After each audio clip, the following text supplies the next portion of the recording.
ฮัลโหลสบายดีมื้อนี้สิมาเล่าประสบการณ์การมาอยู่อเมริกาได้10กว่าปีเนาะแล้วก็เคยอยู่แต่เหนือฮอดใต้เนาะอยู่มาหลายเมืองอยู่แต่ก็สุดท้ายก็มาลงอยู่ในแคลิฟอร์เนียเนาะ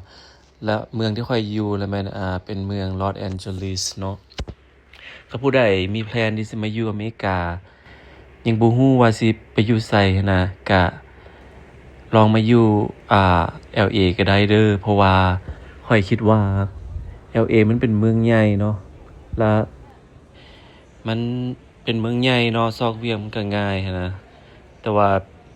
ค่าครองชีพค่าเช่าเรือนมันหยังมันอาจจะแพงแหน่น้อยหนึ่งเหมาะสำหรับคนที่เป็นคนต่างดาวคือเราเนาะที่เป็นคนเอเชียที่เราภาษาก็บ่ค่อยเก่งแน่แล้วก็เป็นคนที่บ่มีความรู้สูงเรามาอยู่เมืองใหญ่มันก็มีเวียกหลายอย่างให้เราเลือกได้ว่าเราสามารถเฮ็ดหยังได้แหน่ซี้เนาะอันนี้ก็เป็นความคิดส่วนตัวเนาะเพราะว่าข้อยมักอากาศอยู่แคลิฟอร์เนียนี่เนาะข้อยก็เลยว่าข้อยสิอยู่นี่สิหั้นนะเพราะว่าเราอยู่บ่อนใดแล้วเราสบายใจเราก็ทำมาหากินหรือว่าหาเงินขึ้นมือสินะเนาะข้อยเชื่อจังซั้นแล้วถ้าไผ